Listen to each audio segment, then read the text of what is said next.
Greetings, everyone. In this video, I'm going to talk about a couple of things that I want to make sure I get clear with on certain topics.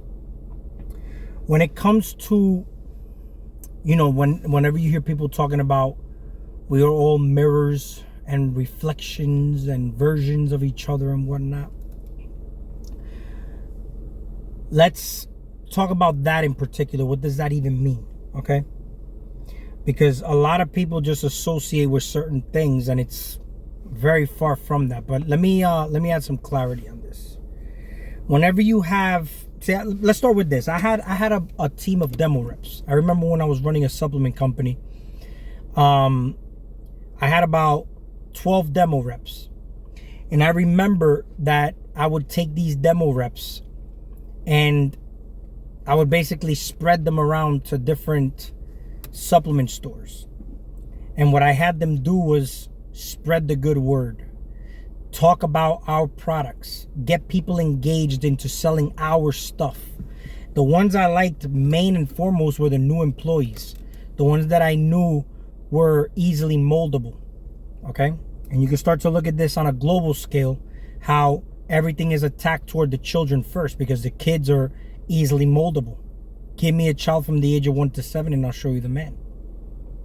So when you have these new employees, that are still wet behind the ear, these are the ones that I liked to get at first. There's other ones that are already ingrained and indoctrinated a certain way. They may have tried different products already, so they're basically bought into certain things, kind of like how adults are basically not as open-minded, but they're ingrained or indoctrinated into certain things. Yeah, one of those. So I would have my demo reps be very aware and have close relationships with the store manager to make sure that if any new employees came in, they were in the loop about it. This is how our strategy worked very well. There was a lot of competition, so we wanted to make sure that we got to those stores before other reps got to them. We would give them free samples and try out our stuff, and then this would also create an open door for them to actually say, hey, I tried it and it was so good, right? So it was basically it was an investment. So we would take samples, sachets and whatnot of different type of supplements to give to stores for them to try out, and then aside from that, build just good relationships. Now, overall, right now, you are basically all brand ambassadors, and you all represent me. You represent me. Everybody that I come in contact with is a rep of me. They represent me. You're a brand ambassador, but you are not really me, are you? You have your own individuality. Now, I know a lot of people with stupidity written in their face and bloated egos would probably say, who the hell am I? Why would I say some shit like that, right? It's the same way when I talk about masculine and feminine energy. All of a sudden, you want to associate with genders. When I talk about black people or white people, you all of a sudden want to associate with that. So, in a way, you must be childlike, right? The same way a child is open-minded, you must be childlike when you listen to certain pieces of information. But the point I'm getting at with this is that in actuality, you're a rep of God. You represent Christ. All of you do. And I am that Christ. Just the same exact way, from your perspective, you are that same Christ. And I am nothing but a rep of you. When you hear your vibe attracts your tribe, that's the reason why. I'm in your life for a specific reason. We're vibrating to a certain tune, to a certain frequency. And the worldview you have is the world you know. Some people may have very small worlds. Some people may have a very large world. If you've traveled around this globe, you have a big worldview because you physically have stepped foot in different parts of this planet. If some people haven't stepped foot in certain parts of this planet, say for example, I have never been to China. China is me. I am China. I've just never been there. Why? It's not that I can't, but why haven't I been there? Have I been too busy? Do I have access to gaining the experience to go to China? So in order for me to get to different parts of the United States, I would need physical resources. I would have to have time to be able to do it as well. It would have to fit into my busy schedule, right? Because China is me. Thailand is me. Mexico is me. The whole world as we know it is only there as you, representing you. How many parts of this planet do you know? Physically, we're only supposed to have an experience to do it. In this physical realm, the point of this physical realm is to be able to experience. Because technically, I can go to Mars from the comfort of my own home. I can go to Jupiter from the comfort of my own home. I could go to the moon at the comfort of my own home. But these places that are not in this realm would have to be visited in a way that's going to be surpassing a physical experience. So we're going to say a metaphysical experience. So you would have to, because you can't leave this planet. Okay, we have ideas of what everything outside of you is, such as planets, Jesus Christ, right? I am Jupiter. I am Mars. I am the moon. I am the sun.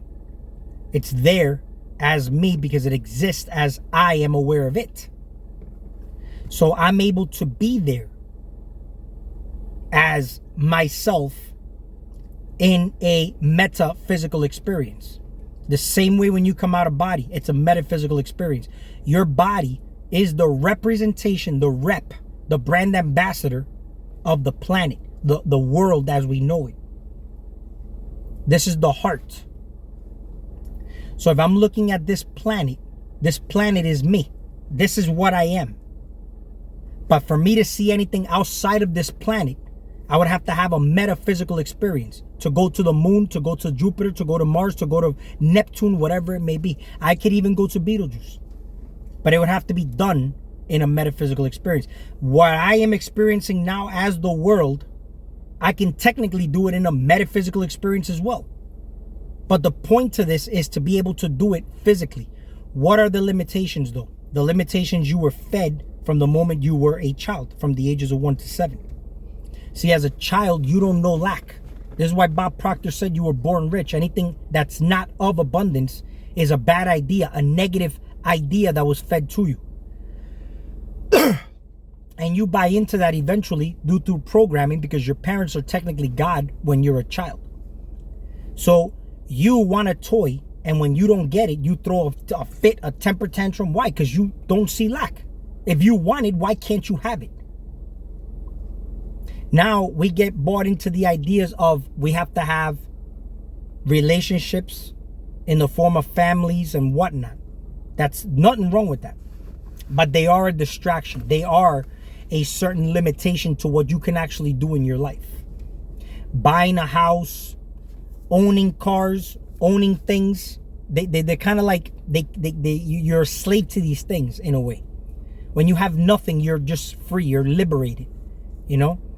And the whole thing is that there's people who can't travel because they don't have access to being able to go to that part of the country, either because they don't have access in the form of a visa, which means the passport. Like if you're not a citizen of that country, you cannot visit that country, yet you are that country. Now in America, I can basically travel anywhere, but other people from other parts of the country cannot. So why do they say that you're born in the richest country in America, you're born in the greatest country in the world? It's for that reason, because you have access to it. If you haven't done it, it's because you cannot, because you haven't allowed yourself to. Now, the important thing here is to say, why don't I have access to it? I'm noticing one thing in my life. I don't have $1 million in my bank account, but I have extremely wealthy friends, very, very rich people, where I can actually proudly say that I don't have $1 million, but I have access to $1 million if I damn sure choose to. Okay? There's also another form of abundance where when you don't have it as far as resources go in a reserve, but when you want something or you need something or you have to have something by a certain time, it just magically works for you, where you actually get it through some means or source, that it would almost look like a miracle, only because your mind was right? See, the mind is all, the universe is mental.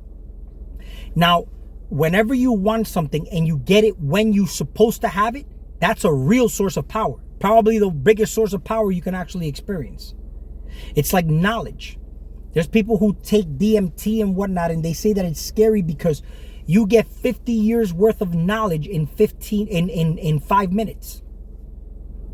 And that this is very hard for you to put into words. Well, why would you need to put all that into words in your immediate expression? See, the limitation is the conscious limited mind. This is basically your consciousness. The subconscious is the storehouse of information. Do you have access to this storehouse of wealth? See, you can learn consciously, but you can also pick up information as you sleep, sort of like programming yourself. For when you need to actually accomplish certain things, you program your subconscious, which is the feminine energy.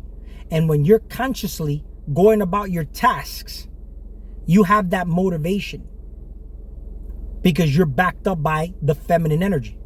If you're in a bad relationship, you could tell that you just don't have motivation. The drive is kind of in the toilet, right?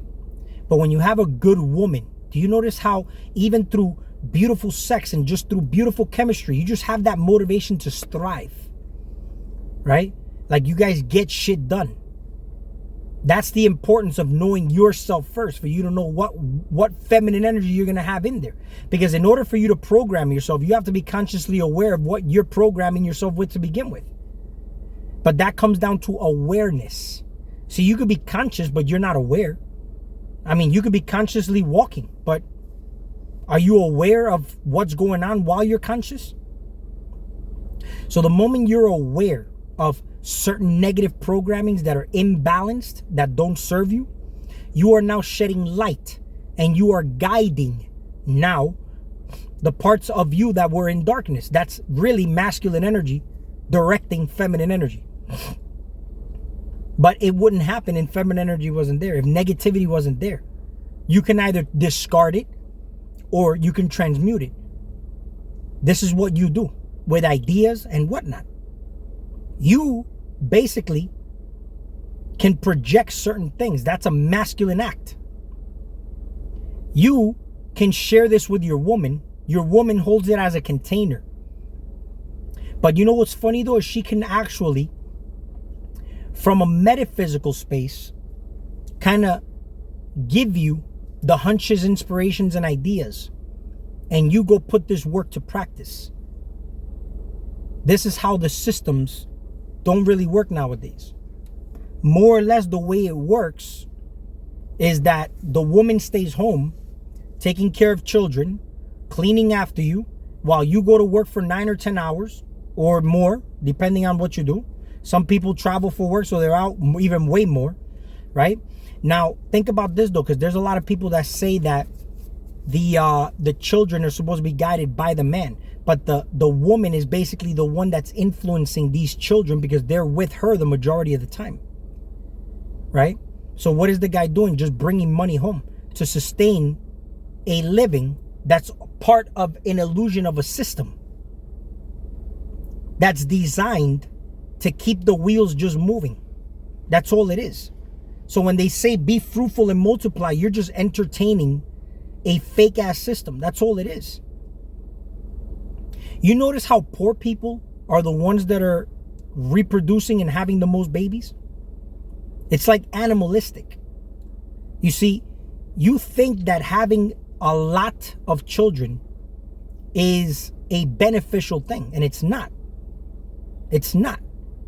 You're going to have different walks of life. You see, this is the thing. A religious person says that I'm doing my duty by having a lot of children. What happens if one of them come out gay? Then what happens there? You discard these children, disown them? And then there's the poor people who have all these kids, but they can't even sustain these children. The father has to work his ass off, right? He has to literally just live to sustain the livelihood of these children in this physical realm. Now, suppose that it was a doomsday apocalypse. You notice that the ones who would have the power would be the ones that have control of the food, control of the water. I mean, what do you have control of now? What do you own? You just go to work. You think you own your home. You don't own your home. You don't own anything. But the true abundance would be that you'll be placed somewhere, somehow, where these things aren't an issue. Because, see, let's say the whole world goes to shit where it's a doomsday apocalypse. It couldn't be that way unless some form of power existed to begin with. So it can never get completely 100% out of hand, because it would just cease to exist anyway. So it wouldn't matter. It's like in order for you to have light, you have to have darkness. So whatever realm of lights, somehow the doomsday apocalypse happened, because that's the mentality everybody has, that the world's going to shit. We're in a fallen state. I mean, you're in light right now because you are lighting up your reality. That's the only reason the lights even exist. You're in darkness and you light up your reality. We start to separate death and life. You see, you're experiencing death, but you're in the world of the living. But it depends on what perspective you're looking at it from. Because some people are literally the walking dead. Who are really the ones that live? Who are the ones that live? The ones with the resources? Or the ones who can actually, it doesn't matter if you box them up in a fucking cell, they can still experience the world, because they are actually able to come out of that space metaphysically. And then you ask yourself, what is death? If I just set awareness, how many people actually fall asleep versus go to sleep? How many people go to sleep and actually experience their dreams rather than it just happening to them and they don't even realize what's going on? It's the same way life is happening to you. You live your life every day, wake up, go to work, do your thing, and you don't realize that you're not even consciously or guiding or directing your day. Now, there's things that you engage with deeply, okay? And it sort of consumes you, the time, when you're at work for that long. I'm realizing this. This is all experience myself too. I remember at one point it was just like I would just close my eyes and I was already out. And I stopped. Now I'm thinking about my day, what I'm doing tomorrow, in a system that's just designed to have you exactly in that way. When you're actually supposed to not be in a rush to get up. But they program you from when you're in school, from when you go to work, you have to rush to get up. So when you die, what are you rushing to, right? You're going to be programmed to rush to chase the light, instead of laying there and experiencing that darkness and taking your time as you fucking please, because you're not at the mercy of anybody.